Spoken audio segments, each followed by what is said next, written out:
This episode is brought to you by the good folks at Bevel. Let me tell you something about Bevel. They're taking the grooming industry by storm. Shout out to my guy Tristan Walker and the whole Bevel team. They have, listen, you want to learn about them? Go over to getbevel.com/Pete. They have given me a discount code. There's deals over there. See what it's all about. They got the shaver, the lotions, the buzzer, and you know the buzzer. Nas is the ambassador. He says it's a signature fade with that bevel blade. Getbevel.com/Pete. Check out what they got going on. Thank me later. This episode is also brought to you by the good folks at UN Athletics. Let me tell you something about UN Athletics. We also joined with them. 10% off your order and free shipping. That's right. Go to unathletics.com. Go see what you like over there. And at the end, put in the code checkout, put in Pete10. And you get yourself 10% off and get yourself free shipping. They got a lot of dope collabs coming up. They got the Anthony Mason shoe that they're giving all the proceeds to the family. They got an Outlaw shoe coming up. They have this All-Star shoe coming up. Listen, they got a bunch of stuff coming. Head on over to unathletics.com at checkout. Put in Pete10. Get yourself 10% off and get free shipping. Now let's get to the show. Cheer. Internet, on this episode, I sat down with my brother Dallas Penn and my longtime friend, Mr. Ming. I mean, just a real quiet dude, but to be honest with you, to me, one of the most powerful men in the footwear industry. A digital maven, founder of SneakerCon, founder of Sneaker News, co-founder of Freshness Mag, co-founder of Stadium Goods. I mean, just somebody who's been doing it and doing it at a high level for a long time.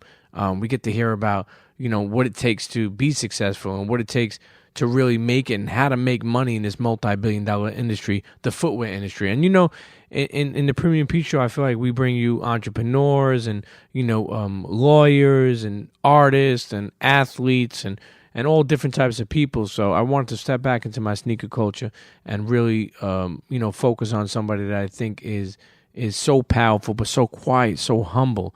And I really enjoyed that. Listen, internets, I want you to check in, okay? Whatever city you're from, at the Premium Pete Show, at Premium Pete, on Instagram or Twitter, let me know where the fuck you're listening from. You're listening from Sweden, Atlanta, Houston, if you're from Toronto, wherever the fuck you are, at me. Tell if you want to say like, yo, fuck you, Pete, but I'm checking in from Minnesota. I don't give a fuck. Let me know where you're from. I want to know where you're from. Leave more comments on the SoundCloud. Let me know just at the Premium Pete Show, at Premium Pete. Let me know where you're from. Now let's get to this episode with Mr. Ming.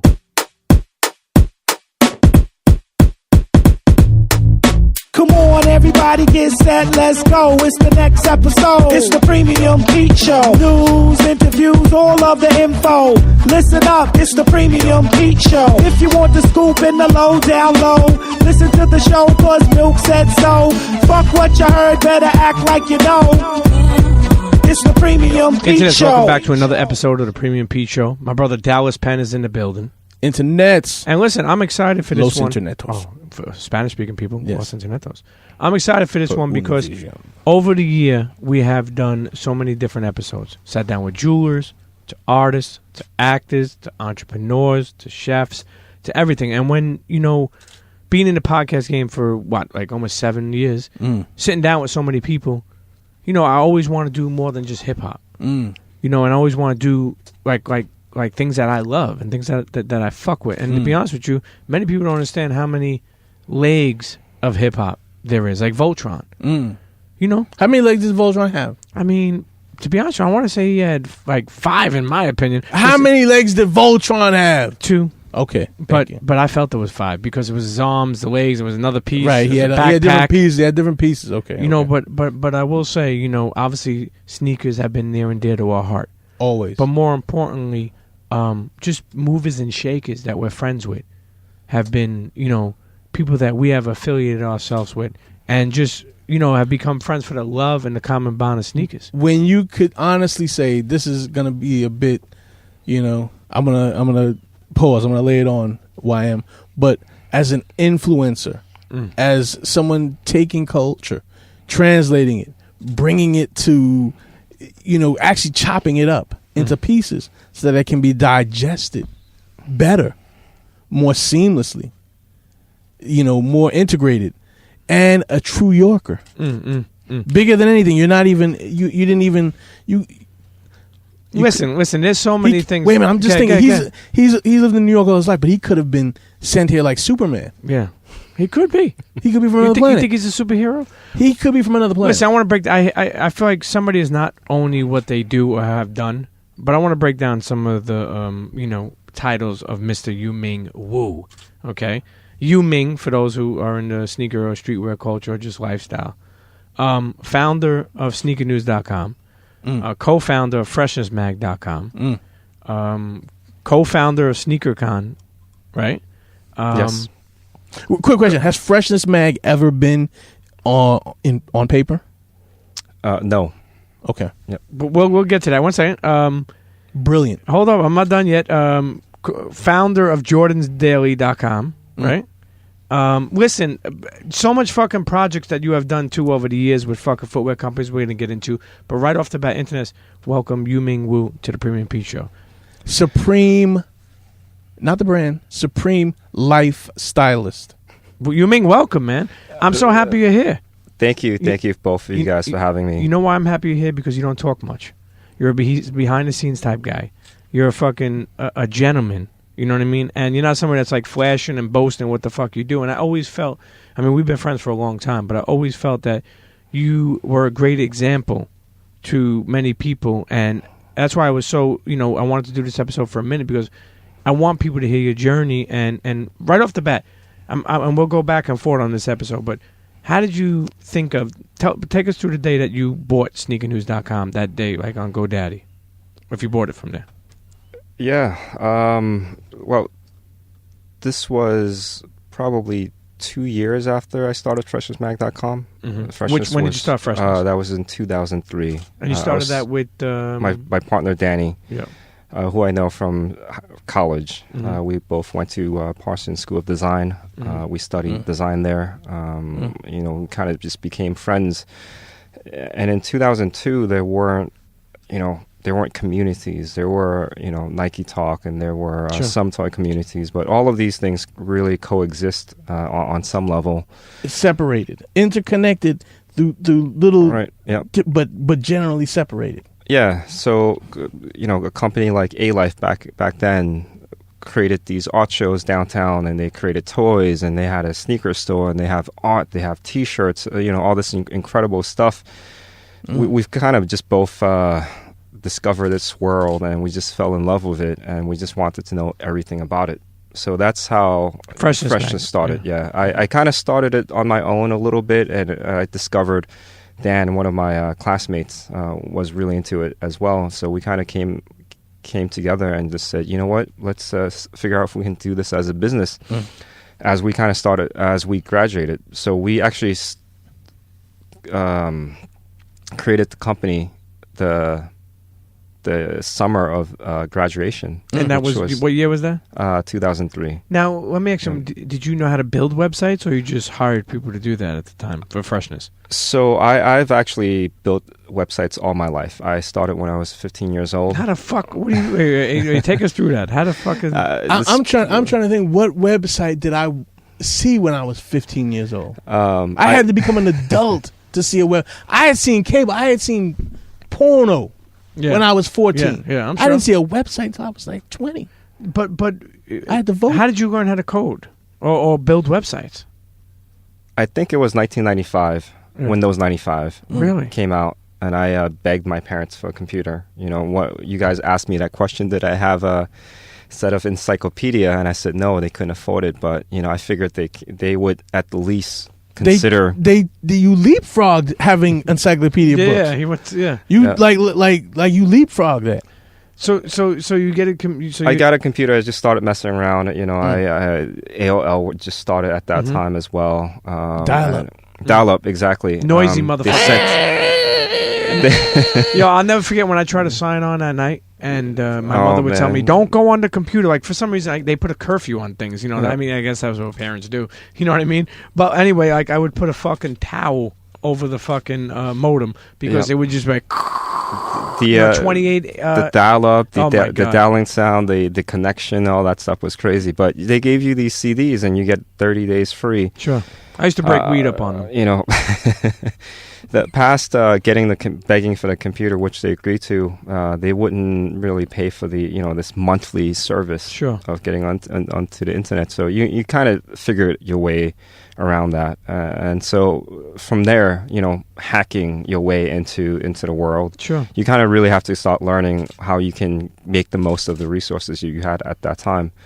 And I think you guys know, but my parents were immigrants, and I myself am also an immigrant. I came here when I was 6, and I'm not a true New Yorker, but I've spent my entire life here. Nah, you did it here. He became a product of his environment. You did it here. I mean? And So I just kind of learned to build websites. GeoCities was where I really learned how to code and create these really amateur websites. Like. What was that? GIF That was a animation. forum. That was a forum group. GeoCity was what we Yes. we today would be known as like Blogger or like what's the other website? WordPress. No, the other one Oh, that got bought by Yahoo. Whatever. What the Flickr, fuck? not Flickr. Site Builder or Tumblr. Tumblr. Tumblr, yeah. Yep. So that was the early version of Tumblr. So I just built websites, and as I got into college, I quickly realized that. Actually, I went to college. I went to the Borough Manhattan Community College. Within 4 months, I dropped out. I just knew that it wasn't for me. I just, trying to become a computer scientist was not my life. And you spend your days hanging out in Chinatown? Not yet. School? Hanging out the arcade. I went to the High School for Humanities in Chelsea, and I kind of saw a whole new world there. With the punks, the gay community, especially how that community functioned. Saw people with pink hair, blonde hair, all of this. So you saw a all this melting stuff. pot. You Yeah, it got was your incredible. mind blown. Got It your was mind incredible. blown. Now let me ask you something. You what did your parents say when you were that young? Coding and stuff. Like, did they believe did They they didn't- believe in you, or they just like, hey? I don't think they really understood. As I mentioned, my parents are immigrants. My dad worked owned a Chinese restaurant in Elizabeth, New Jersey. Okay. My Takeout? mom takeout, Okay. and my mom worked in a sweatshop. So they weren't really around. Yeah. They weren't really paying too much attention to what I was doing. So, Were you the oldest of your siblings? No, I have an older sister. You have an older sister. Yep. So she kind of kept watch, more or less, through my life. But yeah, I was just left to my own. And But you've always kind of kept it like quiet storm anyway. Yeah. Yeah, So- exactly. So nobody wants to really bother you, and you can just operate and you can just float. Now, we were talking and you've kind of been part of the Brooklyn transformation. Your way of filtering style has become this movement in Brooklyn. Tell me about Brooklyn, where you grew up. I started my life in my U.S. life in the Lower East Side, actually. Okay. I went to elementary school at PS2 on Henry Street. Okay. That was kind of like, you don't go north of Delancey. That's where the danger was. So you just certain neighborhoods. I lived on Canal and Essex. And so all along Essex, there were, all these interesting, I believe it was still very Jewish at that time. Did you mess with that Bialy spot? Yes, absolutely. Okay. The alley, playing handball Classic. at Seward Park. Classic stuff. There was arcade, which was a little bit more safe for me to be in. But yeah, I started there, and then from there, I lived with my grandmother. I ended up moving back. So as I mentioned, parents being immigrants worked, day and night. Sure. So they Work weren't hours. really around, and until my mom we settled in. I believe that would be Borough Park in Brooklyn. A very, very Hasidic Jewish neighborhood. 45th and Fort Still is. Hamilton. Still is, yeah. So I went to John J. Pershing Junior High School. There, actually, that was the place, and I still tell the story, where I discovered Michael Jordan. Everyone talks about Michael Jordan in my school. And so one night I just picked up on TV one of the games, and I watched him play for the very first time. I believe this was around 89 or so. I was in junior high school. So the funny thing is, the very next day I went to school, and one of my classmates had the fire red 5s on, and everyone's surrounding him. So in junior high school, I think probably 12, 13 were surrounding this guy, looking at his Jordans, and it was just amazed me that this was happening. I obviously like begged. you just watched those sneakers playing a game, and now he was wearing them. Yeah. Around that same time, Reebok Pump. I begged my parents for some cooler sneakers because I probably was wearing some Payless joints, whatever the. and I'm sure you like I said, you grew up. Were you able to get them? No. So what is your first pair of sneakers that you bought with your bread? I don't. So the what they did get me after I begging for actually, I believe they were like D-Lights. Was it? No, the Reebok Omni-Light. D Browns. D Brown. Okay, yeah, D Brown, yeah. Because they were 125, I believe, at that time, which was really expensive. Right. And it was tax on that too. Yeah, it was. They got me a Asics gel. I believe it was a Gel Light 3. I believe it was an OG Asics Gel Light 3. I didn't know how hard I was stunting at that time, but yeah. See, then I don't want you to tell me about that shoe you made. I want you to tell me about the shoe that you said, you know what, I fuck with kicks. So, in high school, I started working as many little jobs as possible. I ended up working in a sweatshop. The collared shirt that you wear, there's a piece of fabric that makes it stiff. I was the person that was putting that on. It's a penny a piece, and so to make $2, you have to put 200 of those pieces on. And so I think I made about $20 a week at that time in high school. And so it took a while, but took about 2 weeks before I could buy my very first pair of Converse Chucks. Dig it. So that was so throughout my high school years, I wore Chucks because that's all I could afford. I knew you could afford more, but you was a punk. No, I actually I knew better than just seeing the way my parents worked. Yeah. I knew better than to ask for any more money at that point. When I was in junior high school, I didn't understand the concept of not until you worked. Wow, yeah. Not until I worked in a sweatshop. Dig that. Sure. Dig that. And I eventually also worked for my dad in the takeout restaurant on the weekends. Oh my God. Long that hours. Had to be tough. No were you AC. on that scooter though? You weren't on that scooter with the gloves in any type of weather. No, you were cooking. You were in the kitchen. Not. Yo, let me tell you something. You was a chef. Chinese takeout. Do they ever fucking close? Ever? I feel like if there's like a hurricane, you could call them up. Like Chinese takeout. They're still there. Nah. I think the Chinese takeout that we know today are a little bit more aggressive than as far as hours and yeah. And I'm gonna tell you something too. I'm fucking with this new spot around my wife's way. And I swear to God, they rang the bell right as I was about to call them. Really? Yeah. Well, I'll tell you one thing, they're reading my mind right now. What I want to get to is I want to. So we spoke a little bit about freshness and how you got you started becoming a coder and Sneaker everything. News. Tell me the day that you decided to purchase Sneaker News. And so freshness eventually moved on. I actually searched Craigslist. I found a job. I worked for a company called RGA. Surprise to me was that the job ended up rebuilding NikeBasketball.com. While I was there, I continued to kind of mess around with freshness and build and stuff. But I discovered, I read an article that says domains are going to be the next real estate. And as a young professional, I made, I think, like $40,000 a year at that time with school bills and all kinds of bills and taxes and whatnot. You end up with like maybe like $200-300 a month to yourself. So I bought domains, and so I knew at that point, and I saw an opportunity in sneakers. I started buying a lot of sneaker domains. like what? Do you remember the time?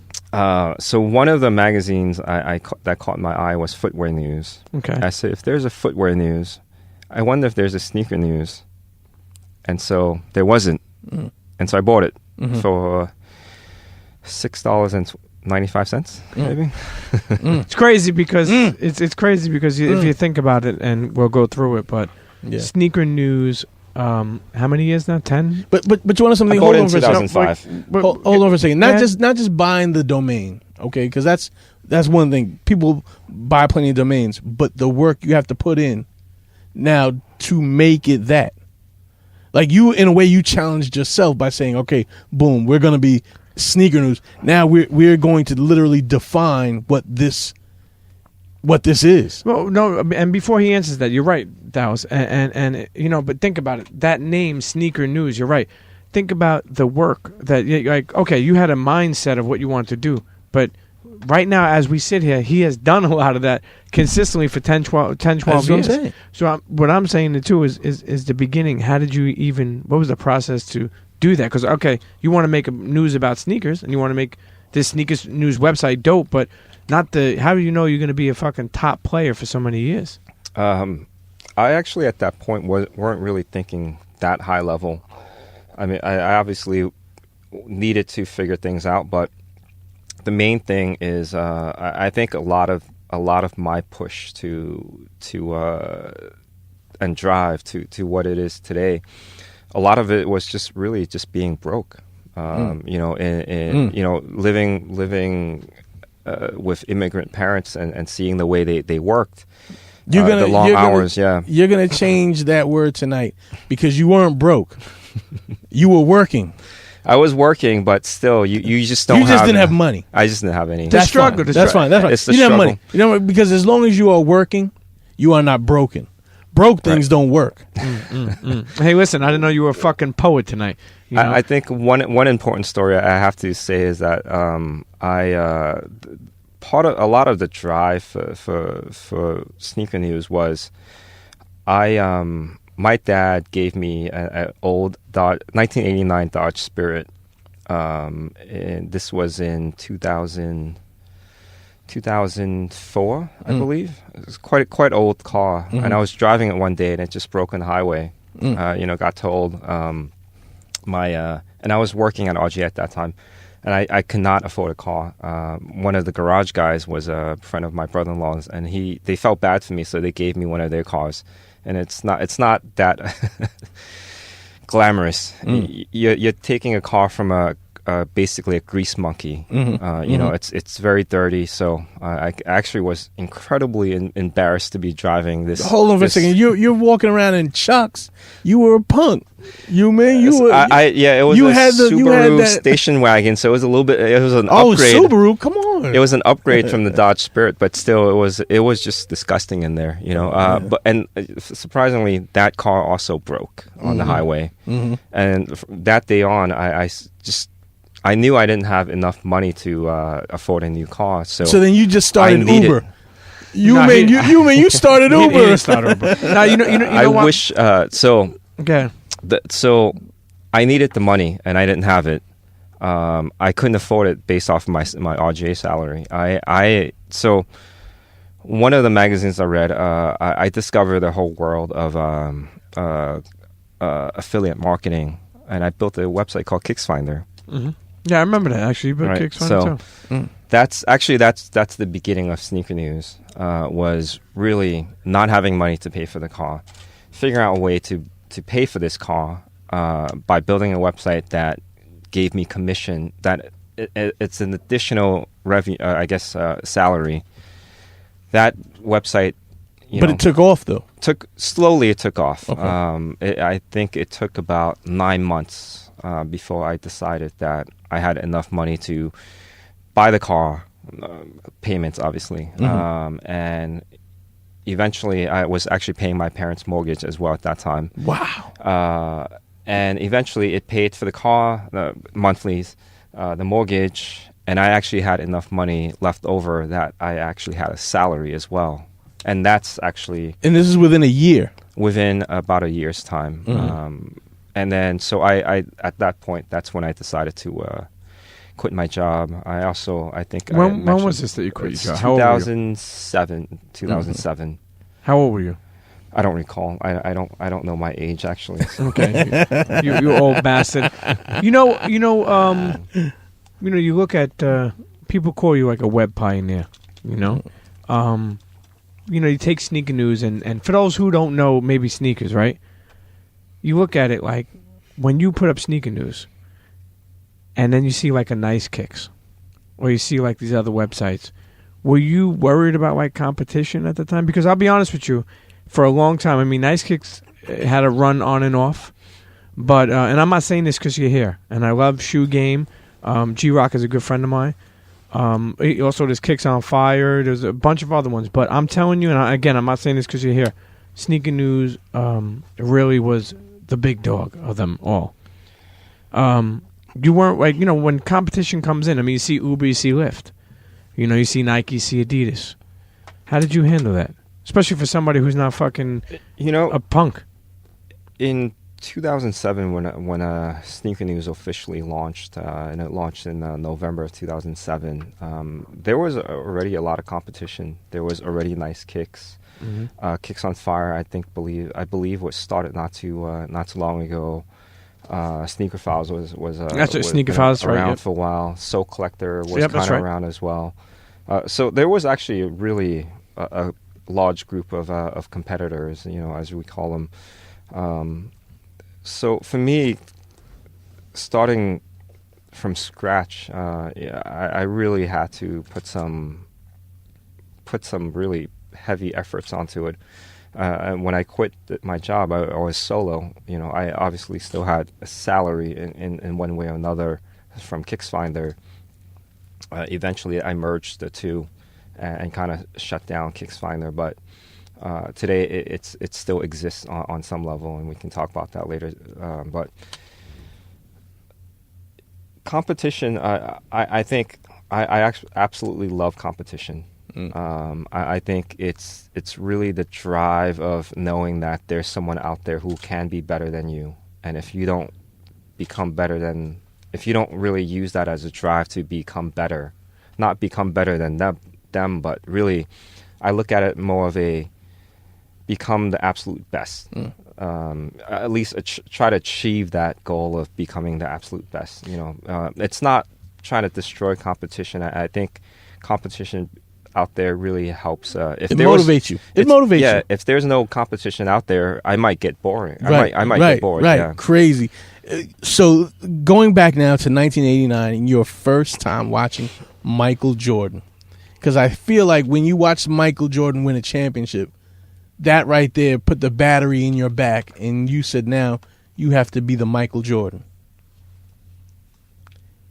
Possibly. I don't think I thought about it that way, but yeah, I mean, watching. I'm thinking Sneaker News. You buy Sneaker News in 2003.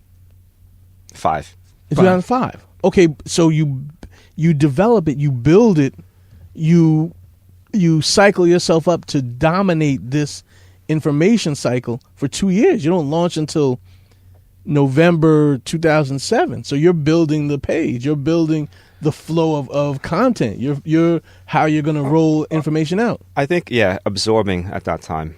It was more absorbing. I mean, I already had Freshness, and I kind of understood the, it was, when I started Freshness, there was the word blog had just come into existence. Absolutely. So it was a lot of absorbing, a lot of learning. I learned so much at RGA. One of my mentors there, this guy, Richard Ting, he really put a heavy grip on me and just made me do so much stuff. Was there a rubric, Ming, for hey, listen, you're going to post once every hour, so that through the course of the day you have 24 posts? Is that too much? Is that too little? What were you given all these other inside numbers, or did you guys just say, we're just going to dominate?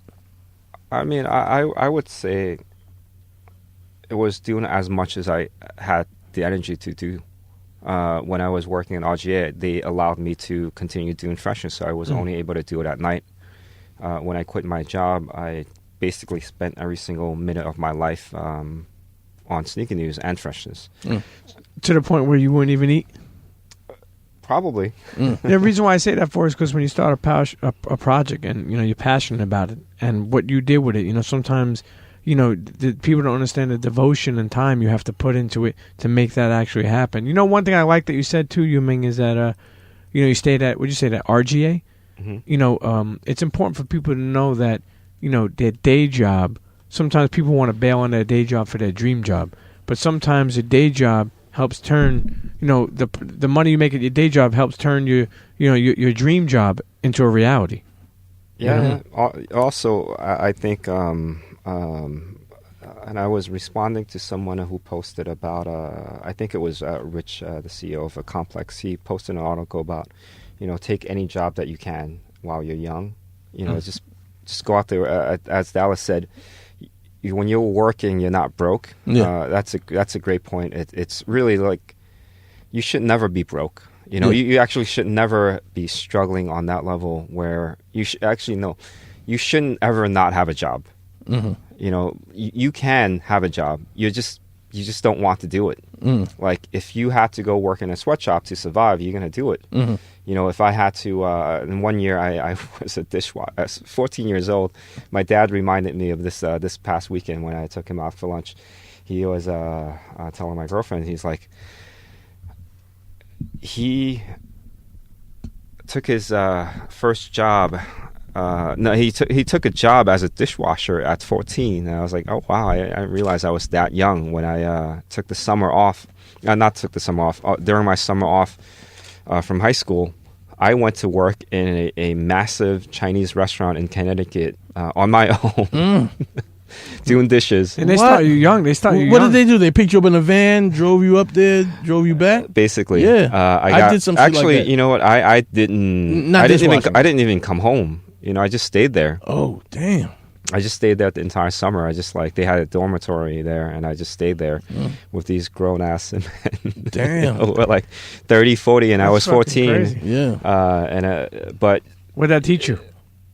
You just work, you just roll up your sleeves and work. And to this day, someone asked me, and I was like, it's not that glamorous.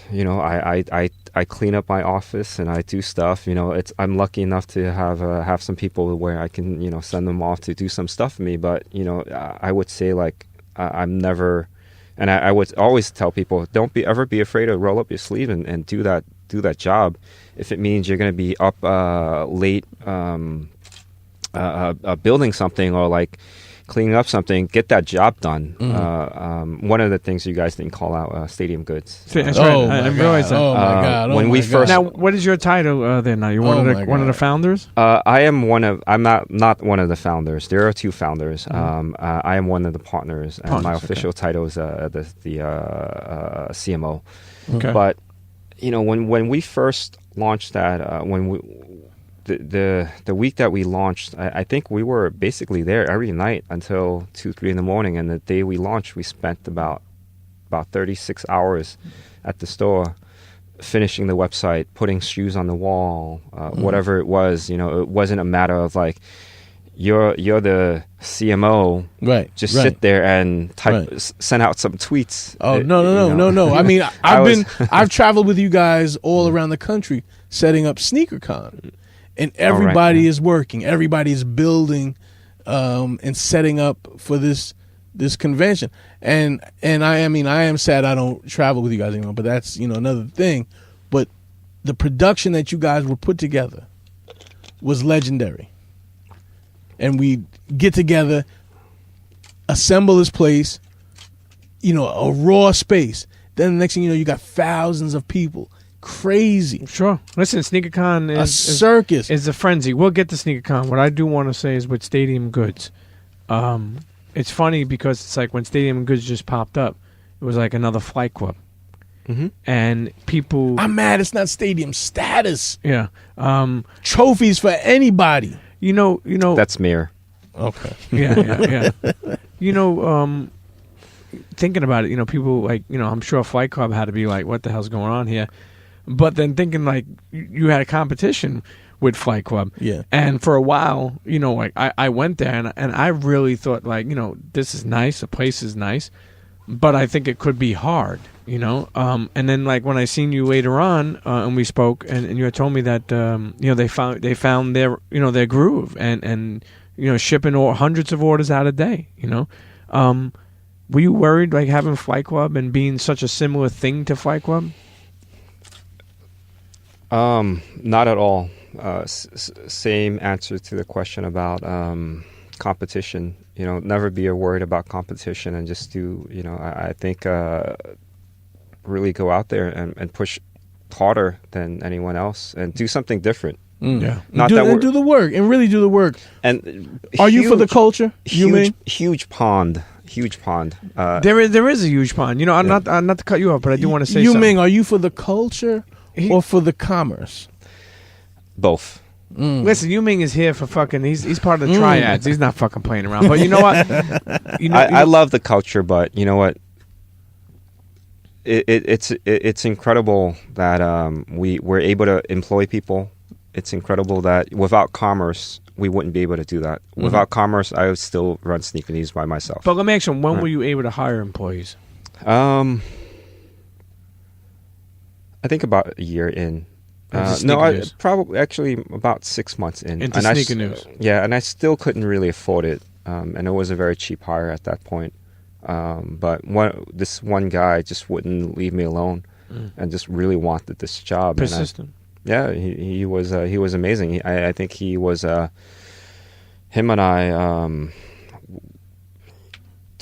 did a lot of that early groundwork to build it to what it is today. Aaron KR. Yes. He was my first employee basically. Really? He's Yeah. over with Packer shoes now, right? Yep, and I'm very happy for him over there. We came to a point where we just realized that he couldn't no longer grow at Sneaker News, and I knew he had such a great opportunity at Packer. So I just said, Aaron, I think it's about time that we kind of parted ways. Yeah, sure. And I knew that he would find his footing at Packer, which is incredible, and he's done some of the most incredible projects with Packer. Yeah, sure. It's good to see people come up under you and then watch them grow. Mm-hmm. You said something before. You said that people ask you. You said success is not really what people portray it to be.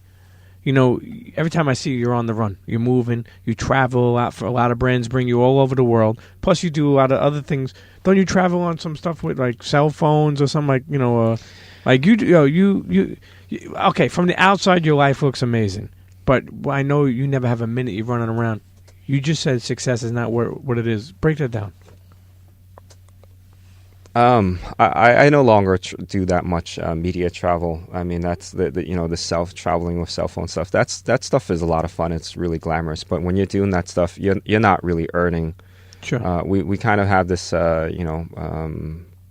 thing in the back of our minds where without digital platform, we're never not working.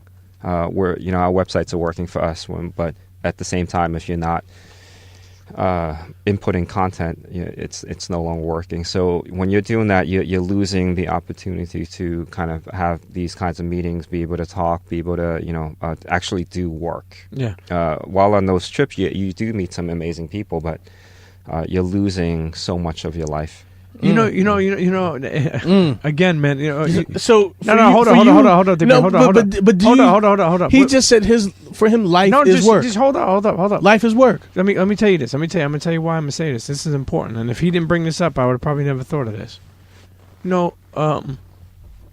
I've had conversations with people about brands and how I feel like they need to change some things around. Right? What I mean by that is like brands will bring out me, you, or Dallas. They'll pay for a car service to come get us. There'll be a car waiting for us at the airport. We'll stay at a fine hotel. We'll have a flight there. They'll bring us for breakfast or whatever. We'll hang out like in the Los Angeles Clipper gym, and we'll play basketball, and we'll watch a movie, and we'll whatever. But you're right. It takes you out. Dallas works. I got a kid. I'm working. He's got to take off of work. You understand? Now, what you do get is you get content. You get content to deliver to your audience, but at the same time, you lose money because you lose your time. So the point I'm trying to make is I always used to speak to certain people. Never spoke about this on air, and I love to have your opinion. I used to speak like, why don't brands say here, we'll cut you a check for $3,000. Forget about the fucking flight. Forget about the fucking hotel. Give me the product and let me create the content for you. Now, I feel like brands have learned how to. And I love a lot of brands have took care of me over the years, but I do really believe in this. A lot of brands have found a way to get people to work for free. And they mastered that art because we fell into I love the free shoes, I love the trips, I love this. Mm-hmm. When I think we could really say, hey, let us do what we do by paying us for what we do. I mean, what do you think about that, honestly? I 100% agree with that. I mean, for the most part, we can't say that for every single thing, you know, like if otherwise everyone would be cutting checks left and right. Sure. And there wouldn't really be this really organic and robust world of where we are today. But, you know, I do get jealous of, you know, seeing some of my friends go on some of these trips. But at the same time, you know, I wish I was there, but I don't also wish I was there, you know. So, but yeah, absolutely. I mean, I think some brands do need that, but a lot of brands don't. You know, like they really have that prestige, and we know the brands, guys like Nike and stuff. They while they still do, you know, bring you out and they do all this amazing kind of seating, cool packages and whatnot. There are other brands out there, and again, you know, the same goes for this really, really big pond. You know, we're working in about a $80 billion industry. And you know, getting a small check is great also, and that's something that you know we've been lucky on the sneaker news side enough to have some brands believe in us, and they are actually starting to cut us checks on that level to really consult. Help them kind of figure things out where and push the product. Push the product. Because that's what you guys do professionally. But we can't do that for every, you know, we can't do that for every single brand. You know, like we can't, I don't think some brands need it. You know, like you don't need Yeezys you don't need Kanye to cut you a check. You know, that work's already been done. Right. You don't need Jordan to cut you a check. Sometimes they might on some of the product, but we don't really need, you know. No, but what I'm saying is there's a running program that they're doing with Nike, and it's a new, you know, and they're trying to launch this new program. You know, you gather people up. I understand people, you know. I'm just saying I've been there, and you have been there too. So I feel like there could be some change that could be done with some of the brands. You know, with sneaker news, what was some of your top posts that ever of all time? That's a really tough one. I'd say at this point, a lot of the, I mean, anytime we get kind of this official Yeezy information, that's quickly becomes a top post. There's some weird ones. You know, we rank really well on Google, and we've been lucky on that stuff where we'll have content that really is sometimes our bread and butter because this one article will just be on Google for years and years and years, ranked number one, and there's always people looking for that article. One of them is I do not know why the Air Jordan 23. Really? To this day, you know, we get thousands of visits a month, and that's actually on a smaller scale, but that's probably one of the most. And that's on the original release of the 23. Right. Yeah. Yeah. You know, we have we've mastered the game of SEO. Oh, you said that. Did you guys really break it down to SEO for the headline for the? No, not on the headline level, but really like the long tail. Okay. I think things like Air Jordan 23. If you're looking for it, we're number one. And we'll continue to be there a lot because of the early work that we put in, but also, you know, the dedication to the content. And Google, luckily enough for us, we've always been straight about creating the best content possible. So, and I'm extremely lucky we're extremely lucky to have Google recognize us for that and place us as number one. Well, do you think that? Where would you say sneaker culture is in its life? Has it hit its half-life? Can it grow even bigger? I think so. I mean, I think, and I quote you from time to time on all the time. You know, we are in the you know, one of my favorite quotes. I better stop by your office. There might be a check for me. Probably, yeah. Go ahead, tell us. What is it? One of my favorite quotes from you is, you know, we are in the golden age of sneakers, and you actually said that in Sneaker News Volume 2, maybe. And I use that to this day only because, We absolutely are. And one of the most incredible facts about what you said is when you grew up, the amount of options and variety in sneakers was so limited, where today you walk into Foot Locker, and as of today, you can walk into Foot Locker and get retro Jordans, Adidas Ultra Boosts, almost all of what, some of the hottest sneakers out there, with the exception of maybe Yeezys and some of their super hyped up stuff. Right.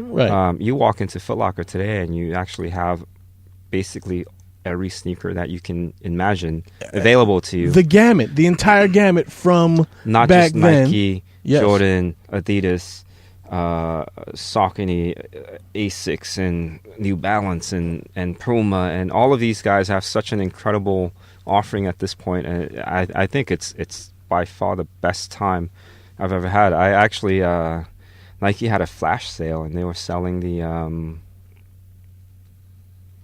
Motorsports 4 for $113.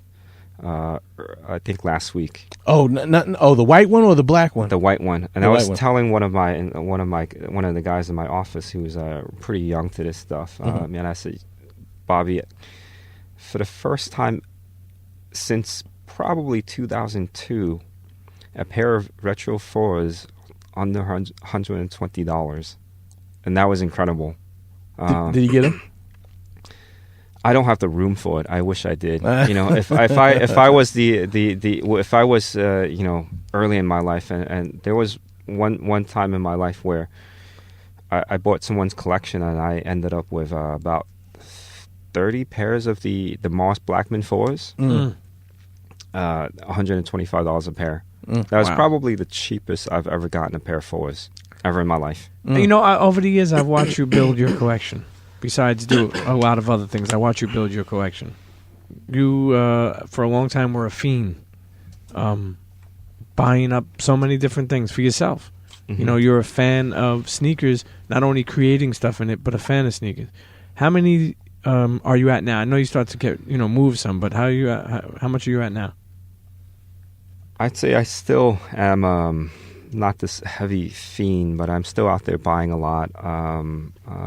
Still copping heavy. I still am. I some people make fun of me. I my girlfriend, whose name I'm not going to say, but she actually really gives me a really hard time about some of my habits. Minimum for me, I buy 3 pairs of Yeezys per colorway. And not to mention the ones that they send. I'm sure they send you some. You know what? Yeezys, they don't really send any. No? I've talked to Wex? I talked to Wex I think about a month and a half ago in LA. I visited him and I said, jokingly, I was like, Wex, you got a cage full of Yeezys. What's up? Yeah. And he said, no, actually I cannot. I actually have to get Kanye's direct approval to give you a pair. Really? So actually, it's actually one of the funnier things. What do you think about Adidas's resurgence? You being so deep into the culture. You know what? It's really funny. I would say that I grew up. I never liked Adidas. I was never into the forums. I was never into the superstars. I'm never into Stan Smith. I was a heavy Nike guy growing up. It's a brand that I kind of just. With the Jordans, that lets you know he's a young man. Internet. Yes. if he grew up understanding Puma, but you just call him Puma, just say Puma, but Puma and Adidas, then I could say, oh, I know how old you are. You old in. I definitely didn't grow up in the in the early '80s where Puma and Adidas were some of the top players. Right. No fat laces. Yeah, exactly. I didn't grow to like them until until being introduced to all of this incredible stuff. So, but go ahead. Where were you with Adidas? You said you grew up, you didn't like them. So, what do you think about their resurgence? I would say today I honestly only wear Adidas.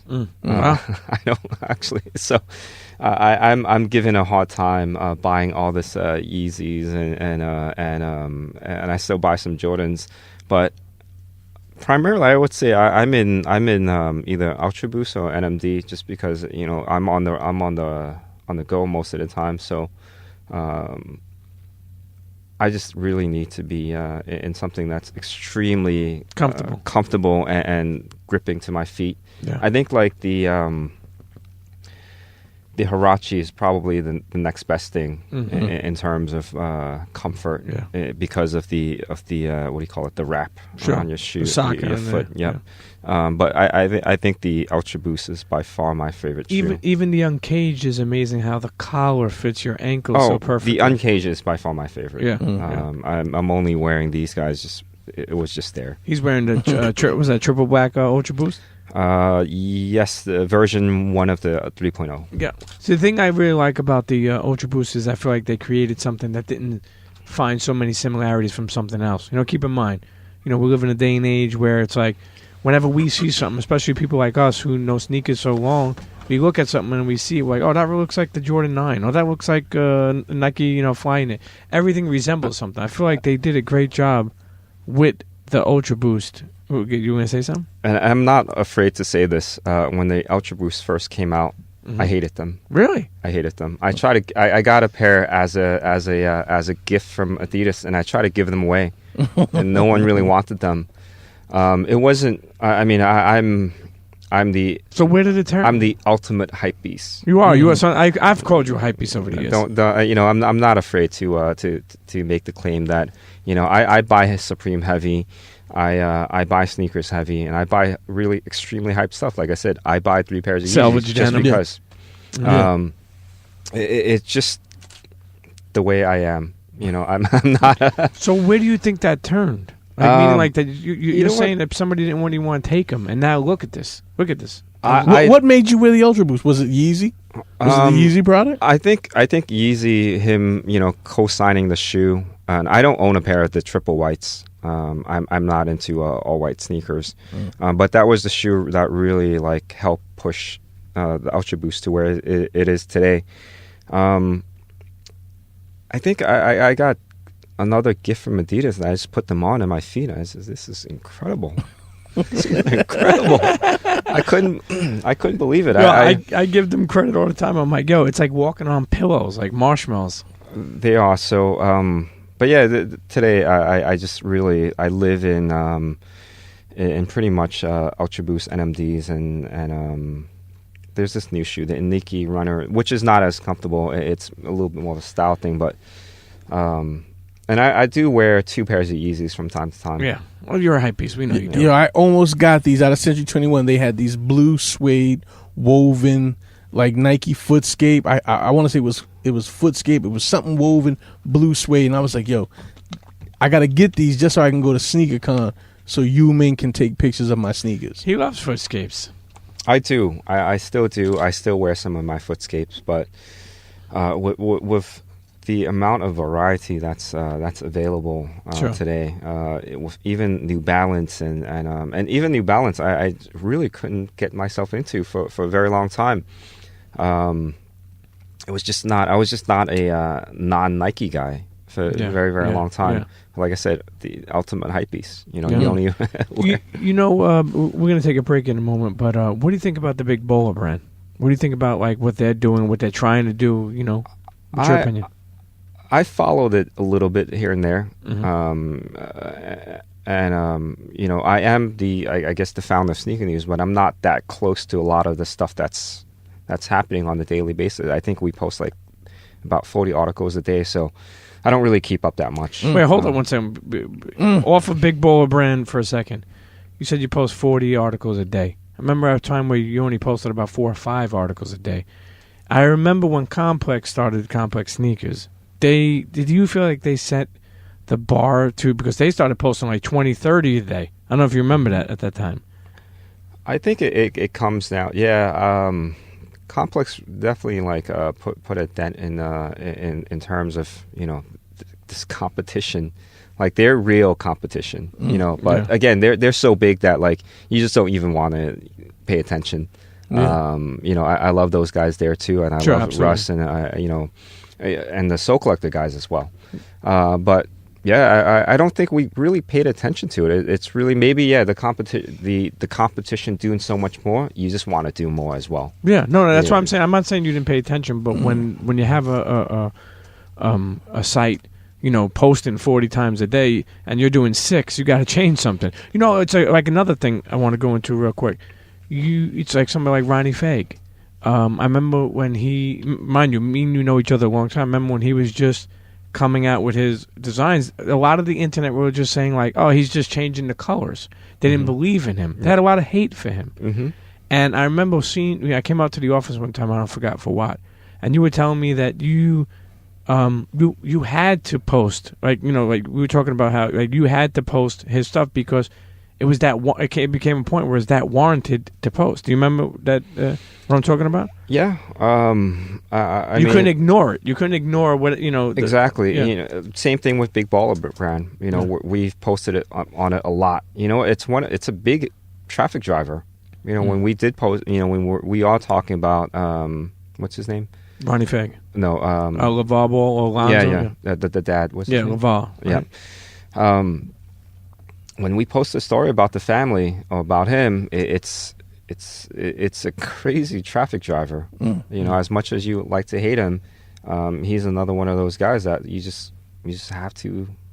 Well, you got to respect him. You got to carry his content. Exactly. Yeah. You got to carry his content. I respect him though. I respect what he's trying to do. But you chose the name Sneaker News, so you really threw the gauntlet down for the kind of production that's going to happen here. Exactly. We're Sneaker News.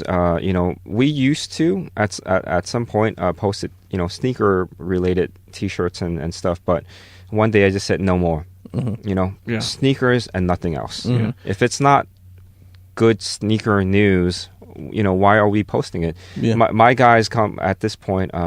John Kim, who's my shouts to John. I guess he would be the editor-in-chief. Manager. He's on the boss. He basically runs the show in terms of content. Sometimes I throw him an article. I was like, John, do you think you can post this up? He's like, no. It's not sneaker news. It doesn't really it's kind of old, and we've posted about it again. And we're not going to post it about it again. I said, cool. I tell you, I can only imagine how many people hit you up just for sneaker news. I'm explaining to you why. Again, me and you have been friends for a long time. There's a lot of things that I would say you posted for me, or I gave you that were very good. For back in the day when we had all day stuff, remember early, or there was so many things that we did. Even I remember you being when I was in retail when Drake, before he even popped, Ming was there with me, shooting pictures up. He did this thing called Celebrity Feet, and we did a bunch of people. But the point I want to make is you with LaVar Ball, you said you respect him. As I was asking you why. I respect what he's trying to do. Obviously, his brand's going to be a little bit crazy, and the way he's thinking is a little bit crazy. He's he's like kind of the Donald Trump of basketball. You have to respect him on some level. Everyone loves to hate Donald, but you got to respect the man. He got to become the president of the United States. You can't. He's not that big of a dummy. He does have some good thoughts, and and we'll see where he takes it. I obviously didn't vote for him, but I still like to see where he takes, where he takes the U.S. But I also like to see where the Ball family takes, what their whole idea is. Let me ask you, knowing what you know about the sneaker industry now, the price point for the Big Baller shoe, I mean, for this guy to get a factory to produce his product, I mean, I don't see that as a problem. I don't see the cost as an issue. We look at John Buscemi. What he did with Buscemi, basically the brand. I've known John actually since 2003 when he was working at DC Shoes, and he hit me up and sent me some of his early creations. But anyway, I saw what he was doing with his brand.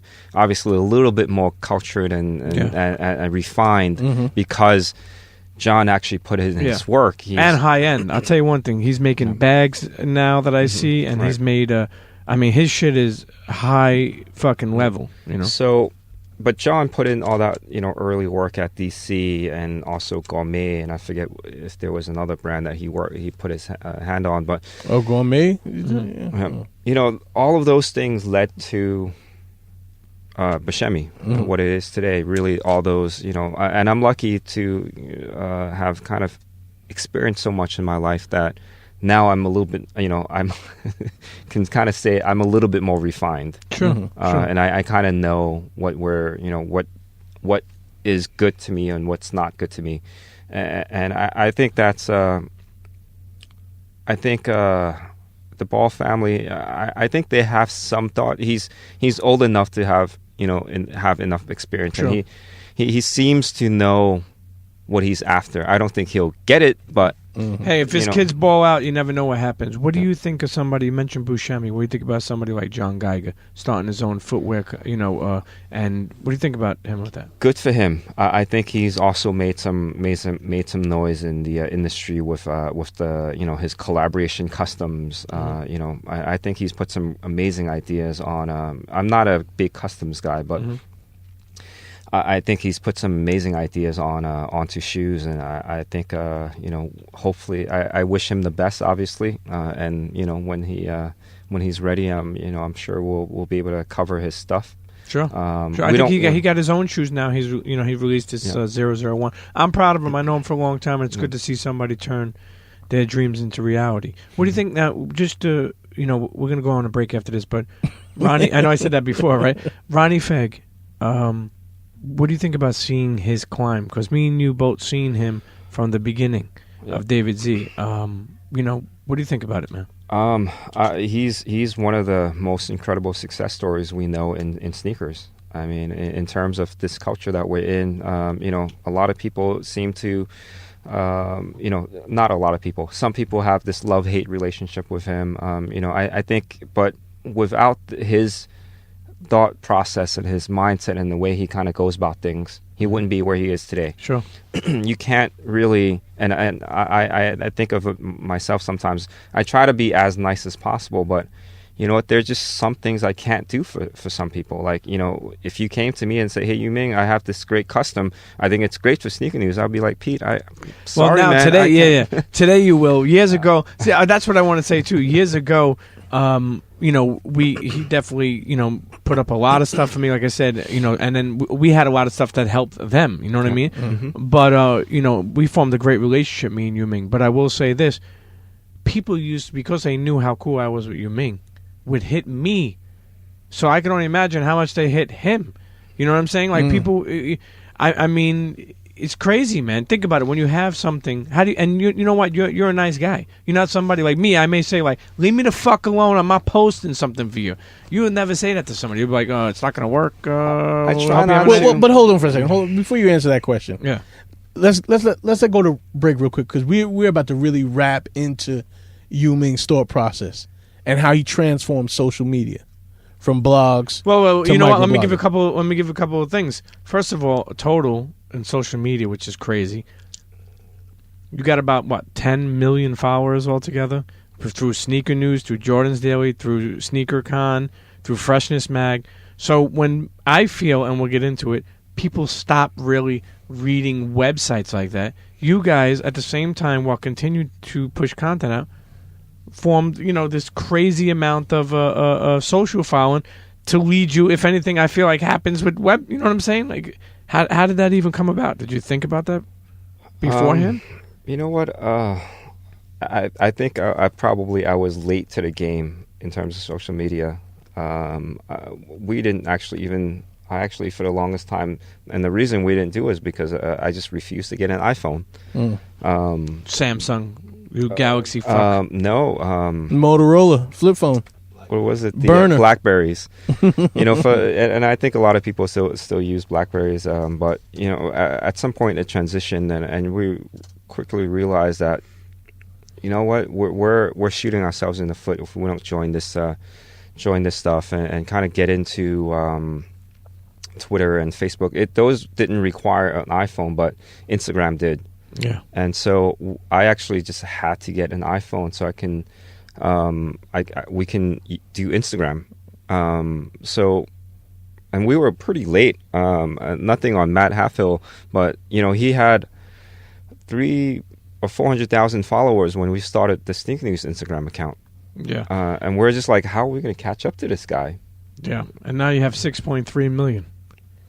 You know, it's crazy when you think about that. Yo, you know what, Dallas? We do need to take a break, because when we come back, we need to wind down the episode and really go through some of these other things that Ming has done. Listen, definitely a pioneer, somebody that I feel is behind the scenes that has done so much stuff. He's made your taste. Yeah. Does that need pause? A little bit. But listen, internet. Right, what if I said he came in your mouth? No, yeah, that's fucking crazy. Okay, so then Definitely don't say that. Internets, listen, we're sitting here with Ming. My man Dallas Penn's in the building. Internets. Get yourself. You know what? Pull up sneakernews.com. Check it out. See what the fuck he has done over the years. Even put in Ming. He is not Jeremy Lin. He is Ming. Okay, don't confuse him for Jeremy Lin. Internets. We'll be right back. You listen to the Premium Pete Show. Cheer. What up, y'all? This your main man, M. Greasy, a.k.a. Memphis Bleak, a.k.a. Greasy, a.k.a. Blizzard, a.k.a. Fuck Your Wife, right here on the Premium Pete Show. And I don't mean fuck her as like I don't like her. I mean fuck her as I take her from you. You heard me? Yeah. Internets, we already told you that this episode was brought to you by the good folks at Bevel. Let me tell you something. GetBevel.com/Pete. Go ahead, tell a friend to tell a friend. Get yourself a discount, okay? See what they have to offer over there. Let me tell you something. They're grooming products. If you want to stay so fresh and so clean, getbevel.com/Pete. Check out, like I said, they have discounts there available for you to purchase, whether it be their buzzer, their razor. I'm telling you right now, you want to stay smooth, you want to stay clean. When it comes to grooming, there's nothing better than Bevel, okay? You already see them in Target. Let me tell you something. Every time I go to Target, they're sold out one item. Listen, getbevel.com/Pete. Okay? Check out what discounts they have. Get yourself a Bevel today. Forget about it. Internets, I'm so happy that we collab with UN Athletics to offer a discount. The discount is 10% off and free shipping. Head on over to unathletics.com. They have so many different collabs. Check out the kicks they have available. And at checkout, put in Pete10, and you will get 10% off and free shipping. Come on, what more can you ask for? Head on over to unathletics.com. Copy yourself a pair of fresh kicks. Thank the Premium Pete Show. Now let's get back to the show. Cheer. Internets, and we're back sitting here with Ming. Dallas Penn's in the building. Cheer. Listen, Ming, we went over a bunch of stuff, but we didn't even get to a bunch of stuff. SneakerCon. The world's largest sneaker traveling show. When did you decide to even SneakerCon even do this? And I know you have partners, Alan and Barris, Yep. But what I'm saying is, how did that even come about? That's another actually really good story, and it comes back around to domains. Another domain that I picked up pretty much immediately after I bought Sneaker News. I bought SneakerCon. Really? All those years ago? Yeah, if we look back to it, I think it's 2005.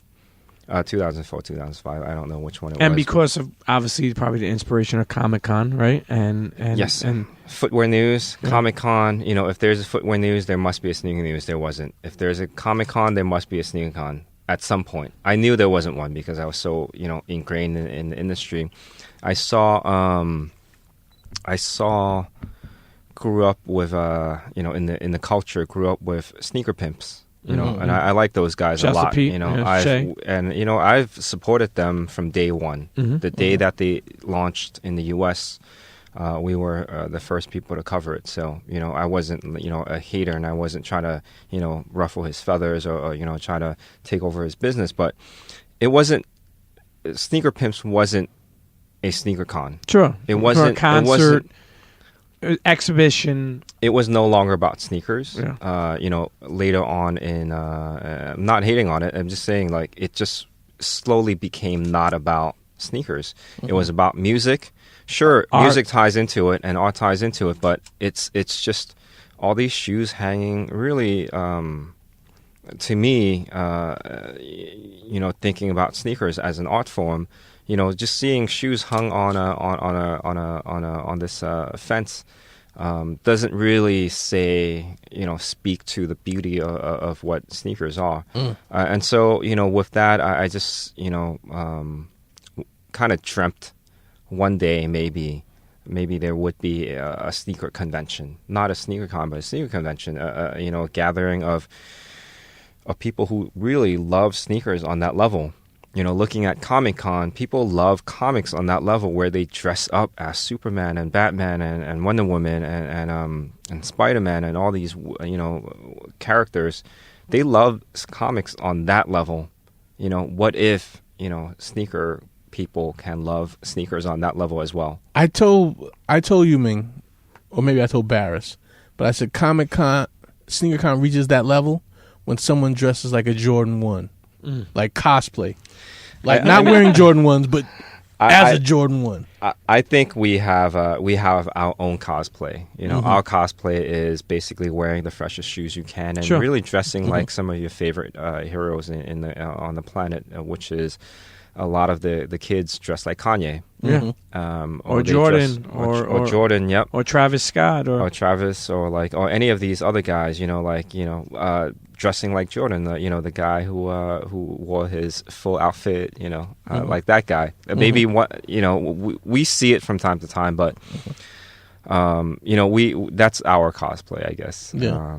But again, that's what my dream was when I bought the domain. One day we can have a convention where people can gather and really just spread the love of sneakers, buying and selling and trading as well, and that is part of our culture. Right. Do you ever find yourself in these big spaces like the Javits Center or the convention center in LA saying to yourself, man, this thing is big?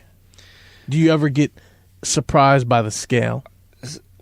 Absolutely. I mean, I think more recently our show has kind of grown quite a bit more since the last time you've been. Even going to a new city like Phoenix, we were blown away that there's so many people who show up. Like, we used to go to a new city and we'll expect like maybe 2,000, 3,000 people show up. In Phoenix we had 5,000 people show up, and that was incredible to me. Going to London for the very first time, when we finally, I walked through the space and we opened the doors and we had this line wrapped around the corner. Throughout the venue, we said, oh, man, this is just like in New York City. And we're across the pond in a different country collecting pounds and whatnot. And this really happened. Yeah. We also, as of yesterday, booked Hong Kong, our first Asian city. We were hoping to book the China-based city first, but Hong Kong was a little bit easier to do. What's the date on Hong Kong? August 26th. Oh, that's coming up. What about New York City? I mean, you had to have 10,000 people or 20. What was some of the highest of that? The last time we did New York City, we had just under 15,000 people. Wow. Yeah. And we actually had Chicago SneakerCon 2 days, and we had 14,000 people. Wow. So that's also incredible that we've taken the same thing to Chicago, and this amount of people actually came out. Yeah. Hey, listen, it's an amazing feat, and it's another thing that you stepped into, which I'm sure. I mean, were you ever worried that maybe this couldn't be, what you see now, or you just always saw that it could be that? Throughout the years, and I hear it a lot less now. When will sneaker culture die? We know I at least I know the answer to that is that it will never die, because all of the people will continue to have kids, and all the kids will continue to buy shoes and buy sneakers, and they will require sneakers as teens. So no, I think I kind of. Sometimes I look at it as like, when is this going to be done? What is the exit? When will this end? Are you guys? I thought you guys were going to sell to Live Nation and still operate it and just take that. For how much? $40 billion? Not $40 billion, but they're going to split like a couple $100 million. We've had that conversation with a lot of these big companies, not Live Nation, but companies just as big and even bigger. But it hasn't really made sense for us. I think we're still having a lot of fun, until that number really it's a number that you really can't say no to. I don't think that's going to happen. Ming, not to get into your financial business, but I ask a lot of guests like this. From sneakers, from your passion, from being able to do all these things, have you became a millionaire from this? Lucky. I would say I don't have that kind of money, but I've been lucky enough to pay off my parents' mortgage. I actually still own that very car that I get rid of that piece of The Subaru? No, I have the so the car that I ended up buying in 2005 was the very first Acura TSX. Okay. And I still have that car to this day. You guys make fun of me. I'm not that fancy guy. Nah, it's all good. It's all good. But you've been able I to... actually love that car very much. Yeah. We do have... You'd not consider the MDX? I am trying to buy an SUV for the purpose of moving sneakers out of my house. Did you answer me before of how many pairs do you have? I did not. I think I'm back up to the probably 13, 14, 15, 1600 range. When Stadium Goods first opened, I dropped off about 450 pairs of my shoes, and that's when I dropped down to about 900. That's how you invest in yourself. That was about a year and a half ago. But since then, I've basically purchased more shoes than I let go of. So which is an issue. I want to take a back step into some of the blogs we were talking about. You say it's not competition, but some of these people you became friends with. You look all at, of them. yeah. I mean, what do you think? Most of them. Yeah, most of them. But I'm saying, what do you think about Nice Kicks, what I mean, and just seeing what they've been able to do? I mean, are you? Because I know you're not a hater. You know what I mean? You're a person that is proud of what you have done, and then also proud of what everybody else has done. So the question is, what? What do you think about Nice Kicks and what they have been able to do? I think it's incredible. I mean, like what Matt has done, with his retail too. With his retail, doing that NMD collab, doing some of the Adidas collab, some of the New Balance and early A6 with Running Five. Why haven't you done it? Right, that's the next question. I mean, will you ever do it now? Ronnie actually came to me, and I actually said no. But why? I just didn't feel right about it. What? What wouldn't you feel right? I don't know. I at that time I just didn't want to do it, and probably a mistake at this point because we could have been some of the early Ronnie collabs and be able to sell that shoe for $1,000 today would be incredible. But it just sometimes if it's going to be right, I want to make sure it's something that's incredible. But obviously it's not going to happen. But no, I mean, we get offered from, some of the smaller brands, and it's just, it's British not what Knights? we do. British Knights? What's your relationship? Don't do it. Don't now, do it. I know you told me Unless you have worked a lot of freelance stuff for Nike, no? Didn't you help them with Nike basketball? Or? So at RGA, I was part of the team that really rebuilt Nike basketball from scratch, and also helped a lot with. I personally built their first blog, inside NikeBasketball.com. But yeah, I in terms of freelance, I've done things here and there. I've worked on Nike ID. I've worked on Nike Women, Nike Running. And they hired you as a freelancer, right? No, as part of the agency. Oh, the agency. Okay. They actually did try to hire me in 2007 as I was leaving RGA. They offered me the job of the digital director for Nike Sportswear before it started. But I saw a much bigger opportunity with Sneaker News, so I decided to go Sneaker News. Hey, listen, you made the right fucking choice because you're able to do what you want to do. You know what I mean? And also, in your question about, have I made some money? Absolutely. I think I've made several hundred times more money. Not anything against Nike, but going there, you would be an employee that would make an employee salary. Here, I was able to, really control my own destiny and create a. Was that the lesson you got by going to the sweatshop? That you had to control your destiny? Yes, more or less. It was more that you have this drive to make more. You don't. One of the things that did happen and we don't talk about in 2008, the market crashed, and there was not a lot of money going around, and I think for about 5 months I couldn't really pay myself, and for 2 months I couldn't pay, and I think I had to go into my personal reserve to actually pay Aaron at that time. For 2 months I didn't have any money in my business bank account. I made some mistakes, obviously, in terms of early rookie business owner mistakes, not thinking a little bit more ahead. I was thinking just several months ahead. I didn't think a year ahead. That really taught me to really make as much money as possible to really have that cash reserve. It's not really make as much money as possible so I can go buy a fancy new car, a fancy new watch. It was more that at that point, making sure I have that backup plan. After it was like January of 2008, I had no money.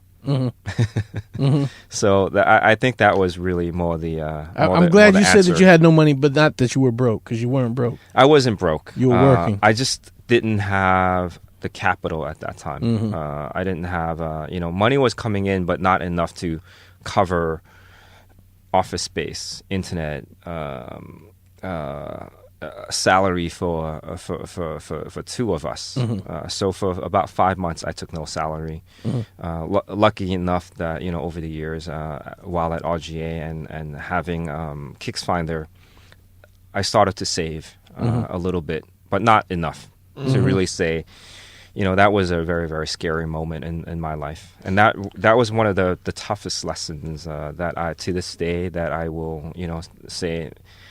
Never will I not have that cash reserve. Hey, listen, you're sometimes our failures turn into great lessons for our successes, and not losses, but lessons. Well, absolutely. Look at you, you're a fucking poet again.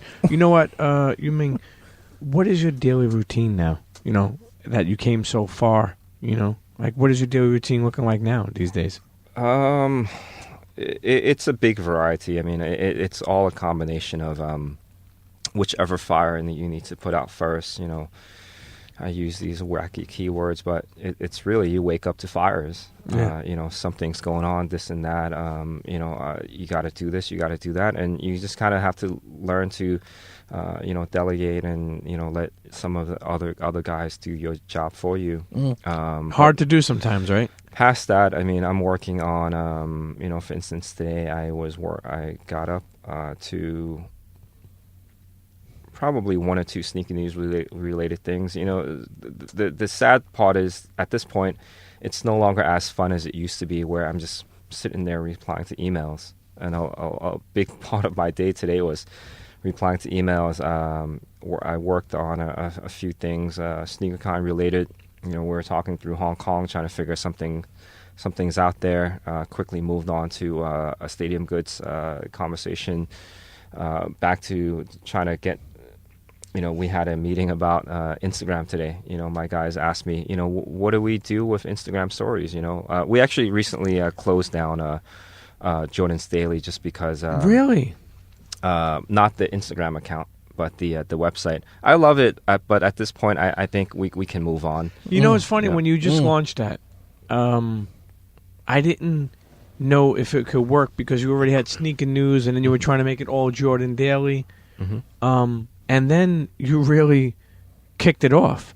That's when I really said to myself, this fucking guy Yu Ming is whatever you put your fucking spin on, it gets spinning. And you really got that up there, and the Instagram got up there, and really Jordan's Daily started to be a reputable site for Jordan News. You could finish by saying, what happened, but even with Sneaker News, my question is, do people still read blogs like that, like websites like that? Sure, I think so. They absolutely do. I mean, not to be boastful or anything, we have about 9 million people that read our site on a monthly basis. Not to Talk that mention- shit. Not to mention the the millions of people who follow us on. Does LeBron James still follow you on Instagram? I think he still does. I mean, we have a bunch of really interesting followers. Like who? I actually have no clue, but I know. I can tell you when I used to write this. I know in our decks we do call them out, but I just can't remember any of them. I used to write this article for Shoe Game. Yeah. I had to go to Sneaker News to find out the new releases.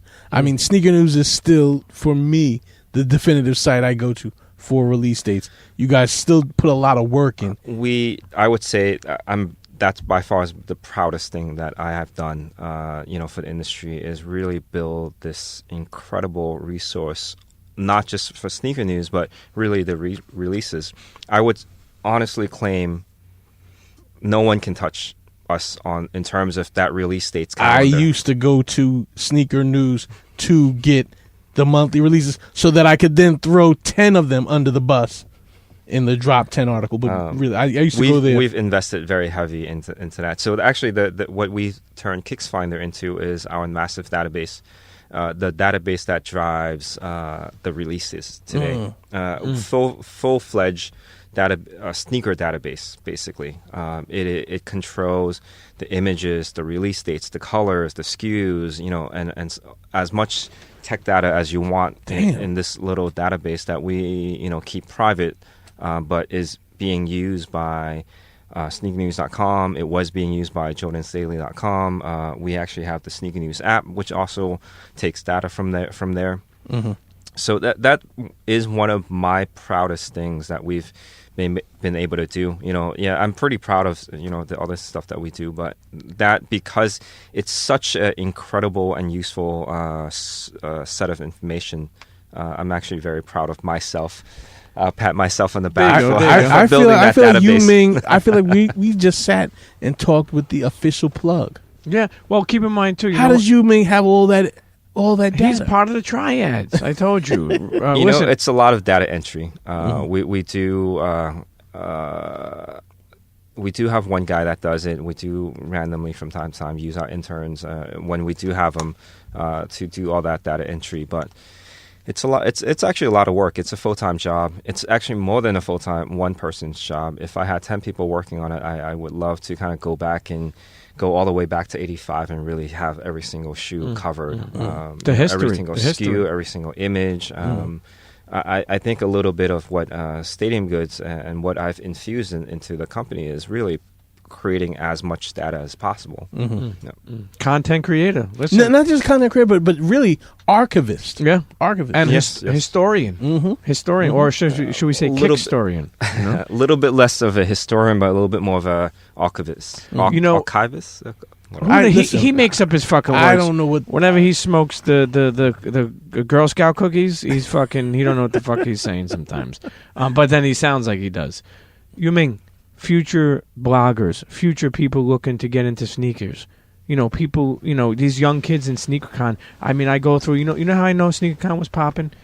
I mean, obviously, I've seen it from the beginning with you guys. I've been there. Remember I came to the, I would come to every one. You would invite me to the Nah, nobody remembers that piece. No, listen. Nobody remembers that piece. I seen it. He invited me. That you know how I know Ming got big, in the sense of that he used to invite me to every one. He used to send an email like, "Look, guys, I would love for you, to come and stuff." When he stopped doing that, I was like, "Oh shit!" But then he would hit us with a Ticketmaster ticket, like, "Here, I have attached your tickets," and I was like, "Yeah." But anyway, you know how I knew my daughter was like, "Oh, my friends go to SneakerCon." I'm like, "What the fuck? Who's your friend goes to SneakerCon? I'll bring you." And I brought my daughter through there. I've seen, Dallas. I've seen sneaker moms, sneaker dads. There's fucking 10-year-old kids I seen there with a fucking 2,000 in their hand trading Yeezys. The point I'm trying to make is this. That's the most incredible thing I ever saw. They're the future. Could you imagine Ming? I mean, you grew up with two hardworking, grimy blue collar parents.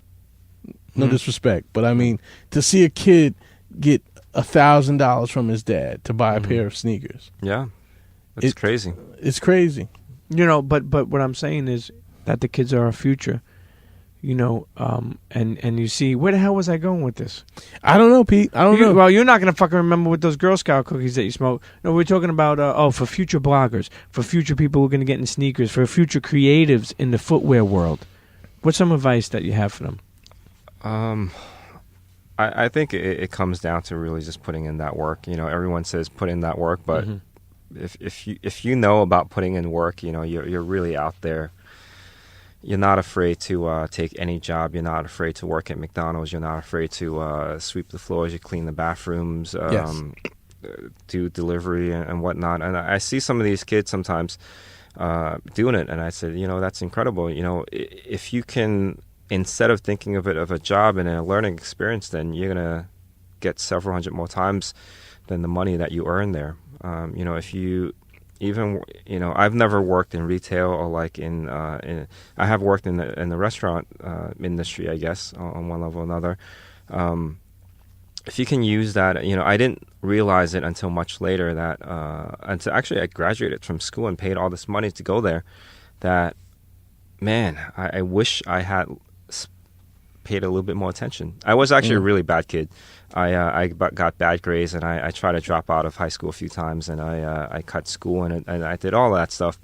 Those are all great learning experiences, and I see some parents today where they kind of have this really tight grip on their kids, and they don't let them do anything. They don't let them try anything. They don't let them whatever, you know, they don't even let them have a job sometimes. And I'm just like, man, you know, if I had a kid and there was a dishwashing job for him or her, I'll let them do it. Yeah. If they want to do it, I'll let them do it. I'm not going to force them to do it. Yeah. I would try to convince them to do some of that work. You know, we've been lucky enough to, earn a decent living, and you know, hopefully when I have some kids, you know, we don't have the same struggle my parents did bringing me up. But at the same time, I wouldn't really, I would give them the most I can, but at the same time, I think they still need to really have that humble, have some of these humbling experiences of doing work. Sure, to learn from the experience. I remember being with SneakerCon in D.C. This was like the first time I had hung out with SneakerCon after the show, and watching everybody set the place back up. Like I hadn't watched you guys set up the show, but I watched you guys break it down, sweep the floor, literally take this space we were in to before you had come into that space.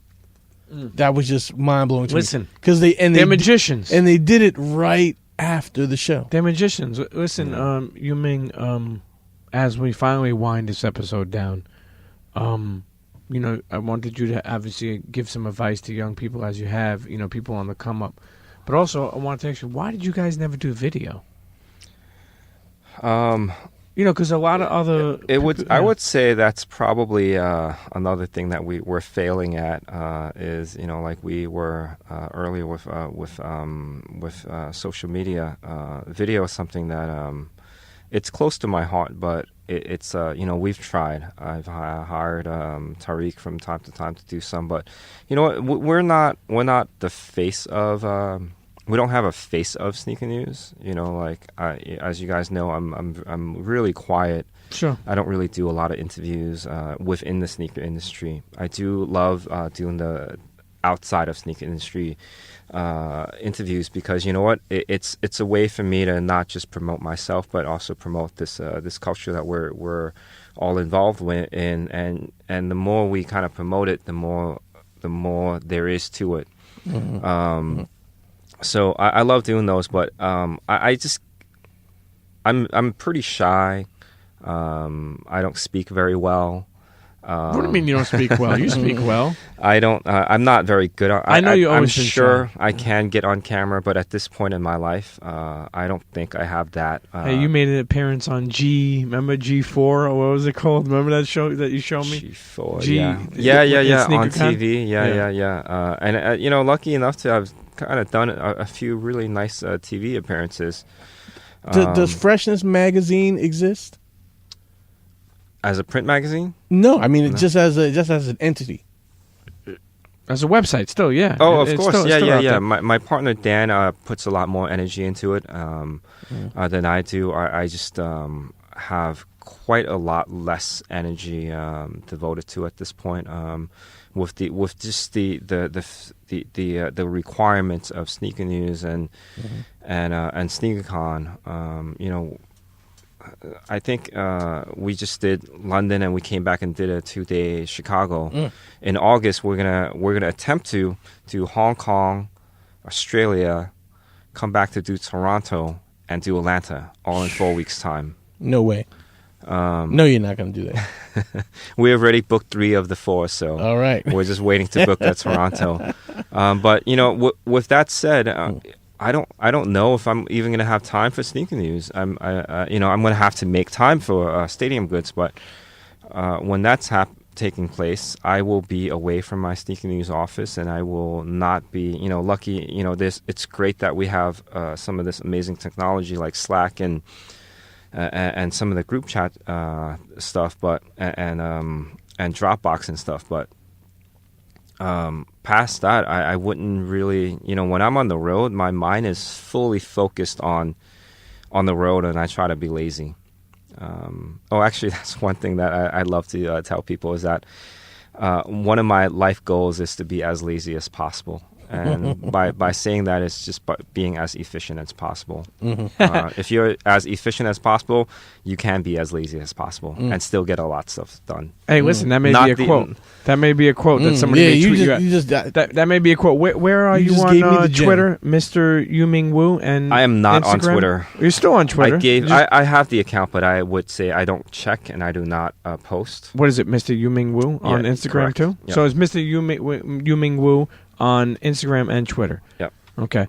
Listen. What else do you need other than Instagram now that they got stories? Oh, who the fuck knows? Yuming is not. I'm a little bit more into Facebook at this point. I've kind of like I was never into Facebook, but I think Facebook at this point is actually quite interesting to storytelling, to kind of not keeping up with friends, but also getting my news and whatnot. I've had a very long subscription to New York Times, and I don't really read it anymore. I actually spend a lot of time on relying on my friends for news on Facebook, which I think is actually quite a bit more powerful. Listen, it was great for you to sit down. I feel like there's so much more to go over. You know what? Before we go, I want you, if you could only take 5 sneakers out of your collection, instead of giving you a top 5, because I feel like that's so cliche. If you could only take 5 shoes out of your 1,500 pair collection, what would they be? As of right now, I'll probably grab a pair of black cement 3s. I would grab. I'd probably grab a Ultra Boost. Ultra Boost. I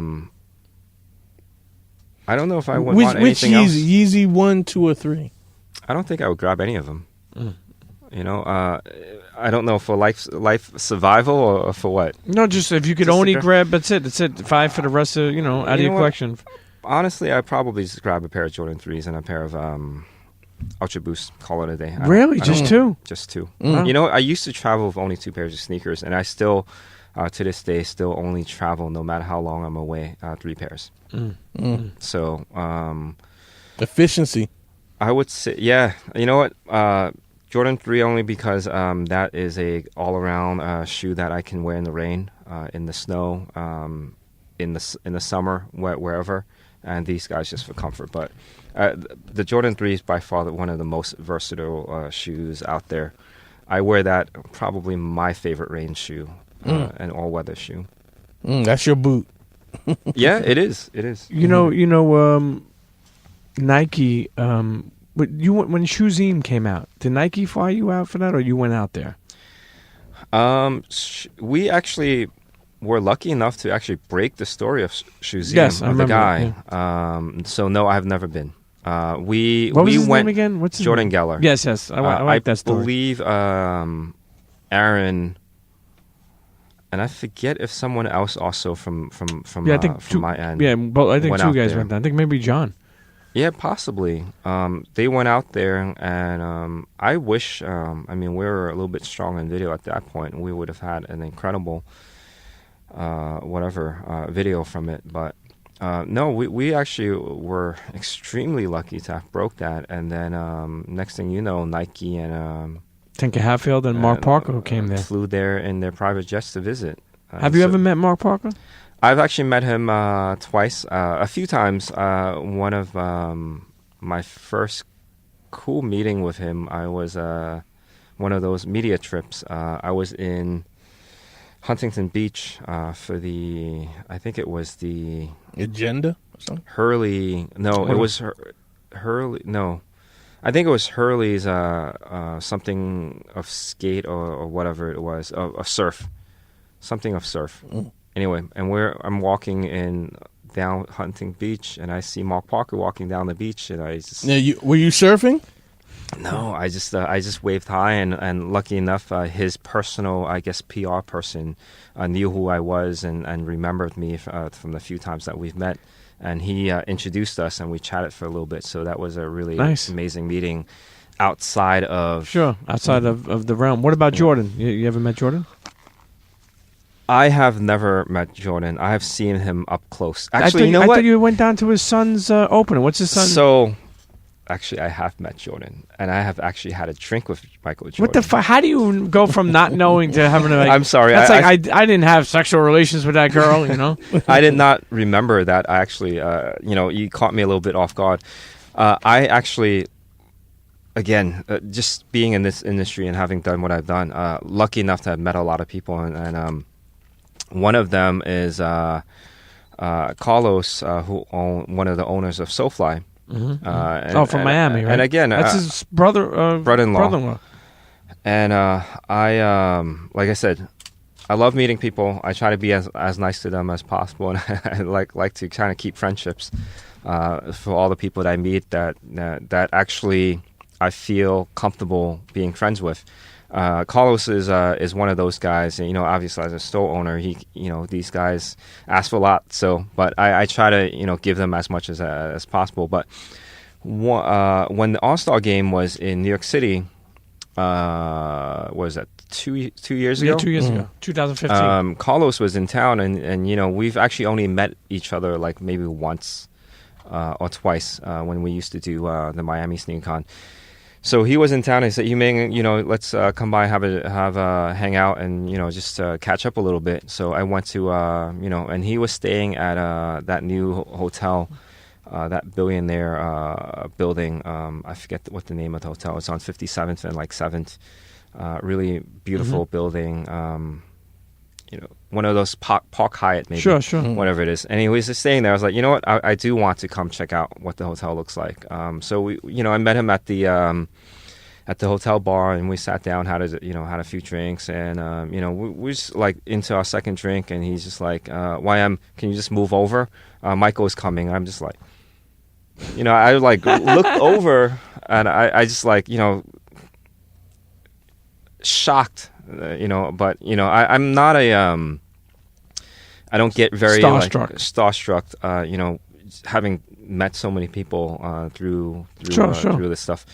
But I was just really like blown away that I turned my head, and here's this monster of a guy. Me sitting down. He probably has like another 2 feet, 3 feet ahead of me. So I'm sitting down, look up, and here is Michael Jordan, asking me to move over so he can sit down. Eventually, it was get out of my seat. It felt a little uncomfortable, and he actually ended up sitting across from me because it was a better seat. But funny thing, he said, "What are you drinking?" And I said, I stuttered a little bit. And I said, "I'm having a." I think I was having a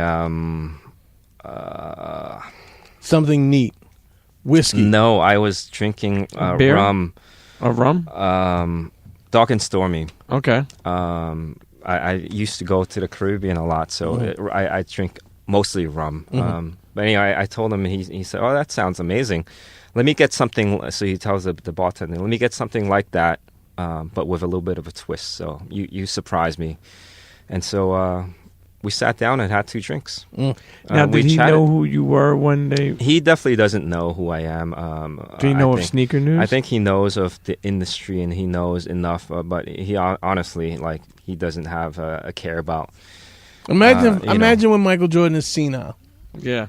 You know, he won't know anything, but people will be like, yo, Jordan. Yeah. It's kind of, it's like he doesn't need to know. Yeah. Why does he need to know who I am? Why does he need to know what No. Hey, listen, you'd be surprised. Absolutely. Yep. But it's incredible too. I mean, just this incredible intersection of him inspiring you.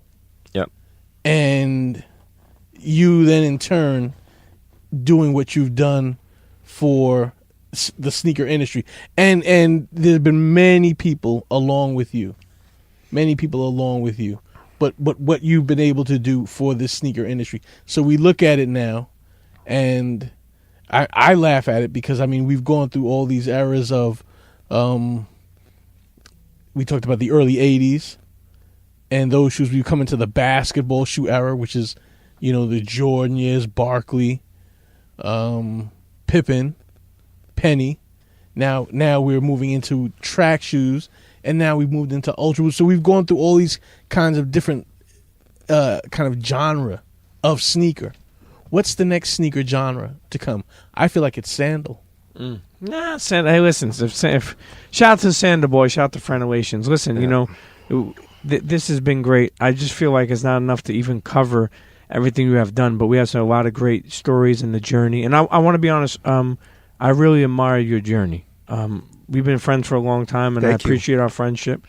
But more importantly, the journey. Like, you know, you never gave up. You know, you've been a person that like never try to floss, never try to be anybody else except for yourself.